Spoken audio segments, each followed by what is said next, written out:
সর্বোপরি কথা হচ্ছে এসএসসি কিভাবে সুপ্রিম কোর্টে তাদের বয়ান দেয় সেটাই উপর ডিপেন্ড করে আগামী if SSC is not there the other exams are there if one door is closed the 100 doors are opened but একদিকে ডিভিশন বেঞ্চ সুপ্রিম কোর্টের চাপ একদিকে যা চাকরি হারা ক্যান্ডিডেট তাদের চাপ যতদিন না পর্যন্ত অ্যাডভার্টাইজমেন্ট দেয় নতুন অ্যাডভার্টাইজমেন্ট এই 5ই মে ক্যারিকেচার ডে। সবাইকে আবার আমার ইউটিউব চ্যানেল লিটারারি মিসেলেনিয়াতে স্বাগত। আজকে 5ই মে 2024। এই 5ই মে 2024-এ এসএসসি স্কুল সার্ভিস কমিশন অনেক অ্যাসপারেন্টদের মনে আশা জাগিয়েছিল। কি আশা? যে গত 5ই মে 2022 এসএসসি একটা নোটিফিকেশন জারি করে এবং সেই নোটিফিকেশন ছিল আগাম যে এসএসসির অ্যাডভার্টাইজমেন্ট বার হবে তার ইন্টিমেশন, মানে আগামী পুজোর আগে বা পুজোর পরে যে এসএসসি পরীক্ষাটা হবে এসএসসি 2022-এর 9, 10 এবং 11, 12 তার আগাম ইন্টিমেশন জারি করেছিল।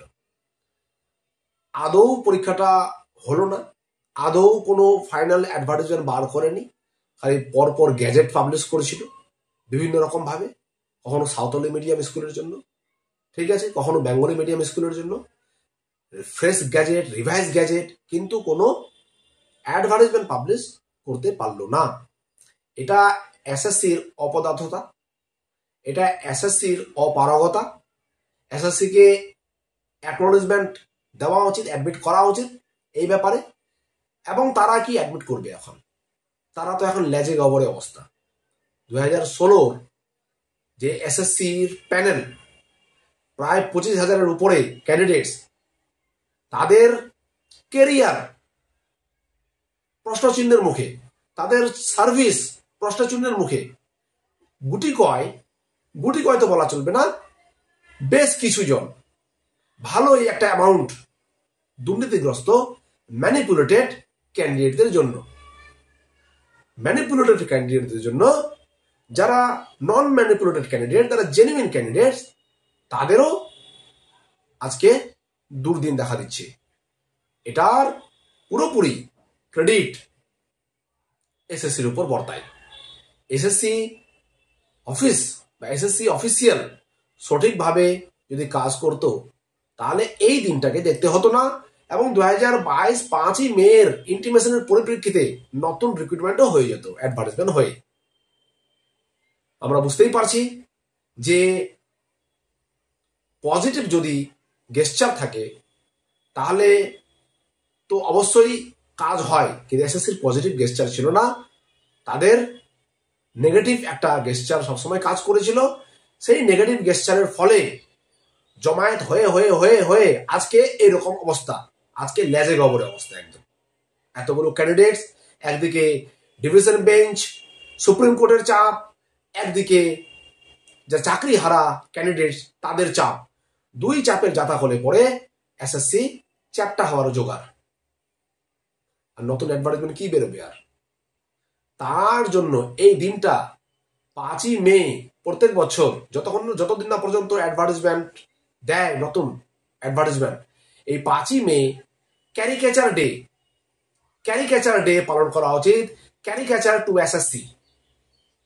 ক্যারিকেচার মানে আমরা পড়েছিলাম হিস্ট্রি অফ ইংলিশ লিটারেচারের সিস্টুস টু কনকেয়ার। মার্লো যখন তার ফলি বুঝতে পারলো, যখন তার রং ইমপ্রেশন বুঝতে পারলো কেট হার্টকাসেলের সম্বন্ধে, তখন তার নিজের প্রতি তার এতটাই লজ্জিত মনে করেছিল যে সে মনে করেছিল যে আমাকে লোকগুলো ক্যারিকেচার করবে, রাস্তার মধ্যে আমাকে আমার পোর্ট্রেট লাগানো থাকবে এবং পোর্ট্রেট দেখে লোক হাসাহাসি করবে। লোক ক্যারিকেচার করে, ক্যারিকেচার মানে হাসাহাসি করা, মাজাক উড়ানো। তো আজকের দিনটা হচ্ছে ক্যারিকেচার ডে, এসএসসি কে মাজাক উড়ানোর দিন। আমি এটা স্যাটারিক টোনে হিসাবে বলছি, কেননা গত 5-7 বছর ধরে নতুন কোনো রিক্রুটমেন্ট নেই, নতুন কোনো অ্যাডভার্টাইজমেন্ট নেই। এতদিন ধরে ক্যান্ডিডেটরা আমাদেরকে, টিচারদেরকে, আমরা যারা আমরা যারা এসএসসির ব্যাচদেরকে পড়াই সেই 2016 থেকে পড়িয়ে আসছি, 2016 আগে থেকে পড়িয়ে আসছি, কিন্তু ছাত্র ছাত্রীদেরকে কোনো পজিটিভ ইনফরমেশন দিতে অপারগ আমরাও। কিভাবে দিব? এসএসসির গ্রহণযোগ্যতা নিয়ে প্রশ্ন উঠছে।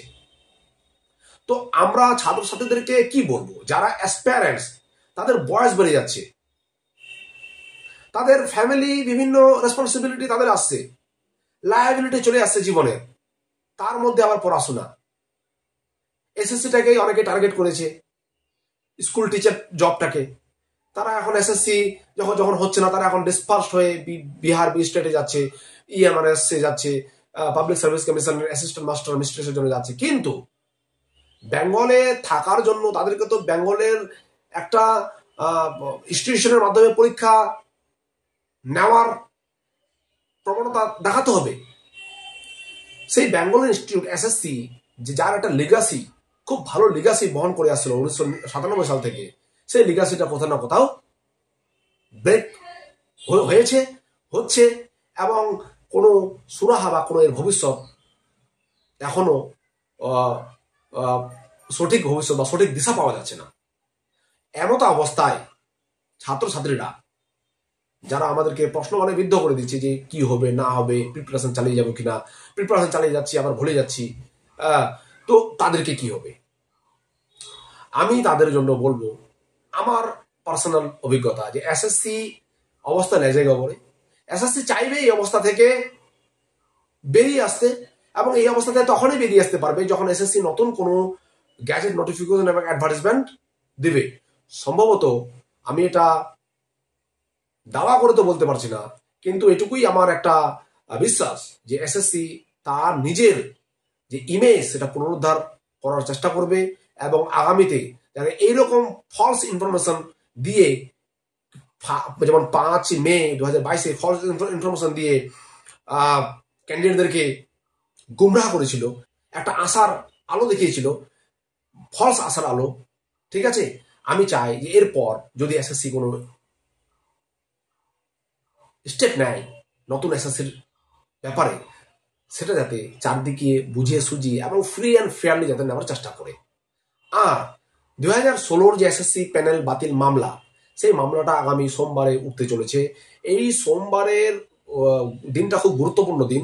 স্টে পাবে কিনা সেটা তো সম্মানীয় জাজরা এবং যারা ক্যান্ডিডেটদের হয়ে, চাকরি হারা প্রার্থীর হয়ে, যোগ্য চাকরি হারা প্রার্থীদের হয়ে লড়াই করছেন, যেই সব সম্মানীয় অ্যাডভোকেটরা, তারা কিভাবে ম্যাটারটাকে প্রেজেন্ট করে সুপ্রিম কোর্টের সামনে, বিভিন্ন যে এসএলপি হয়েছে সেই এসএলপি গুলো কিভাবে এসএলপির আন্ডারে, এসএলপির হয়ে যেই সব উকিলরা লড়বে তারা কিভাবে প্রেজেন্ট করে, সেটাই দেখার। আর এসএসসি সর্বোপরি কথা হচ্ছে এসএসসি কিভাবে সুপ্রিম কোর্টে তাদের বয়ান দেয়, সেটাই উপর ডিপেন্ড করে আগামী সোমবারের জাজমেন্ট বা আগামী সোমবারের কোনো একটা গেস্টার, কোনো একটা অবজারভেশন হতে যাচ্ছে। যদিও এইরকম শুনানি চলতে থাকবে আরো কয়েকদিন। আমরা the morning shows the day এর আগের দিন যে সোমবারে যে শুনানি হয়েছিল, সেখানে আমরা একটা আভাস পেয়ে গেছিলাম যে যোগ্য অযোগ্য লিস্ট এটা করা যাবে কিনা। এসএসসি বলেছিল করা যাবে। আগামী সোমবার এসএসসির বয়ান কি হতে যাচ্ছে সেটার দিকে সবারই চোখ থাকবে, সবারই নজর থাকবে। এবং সবচেয়ে বড় কথা, যে ডিভিশন বেঞ্চের অর্ডারের উপর স্টে পড়ছে কি না, সেটাও একটা বড় প্রশ্নচিহ্ন। স্টে পড়বে তখনই যখন সুপ্রিম কোর্টের কাছে সমস্ত কিছু পরিষ্কার হবে। আমি এটাও বলে রাখছি, দেখা যাক আগামীতে সোমবারে সমস্ত কিছু পরিষ্কার হচ্ছে কিনা সুপ্রিম কোর্টের সামনে, সম্মানীয় অ্যাডভোকেটরা সমস্ত কিছু পরিষ্কার করতে পারছে কিনা সুপ্রিম কোর্টের সামনে, এবং এসএসসি তার বয়ান কি দিচ্ছে তার দিকে আমাদের নজর থাকবে। ততদিনে যারা প্রিপারেশন নিতে থাকছো তারা নিতে থাকো। দেখো, there is no alternative of preparation, of hard labor. If you are getting preparation for SSC exam or for B state exam or for PSC assistant master exam, your preparation will be worked elsewhere whenever and wherever the situation comes. we all know that miracles happens. So situation must come in other way, in other phase. So wait for the situation. If SSC is not there, the other exams are there. If one door is closed, the 100 doors are opened. But it is our misfortune that we lingering on to the one closed door, avoiding the others 100 open door. So you please get your ear and mouth opened, eyes opened, so that every opportunity comes in front of you, you can grab it. Thank you.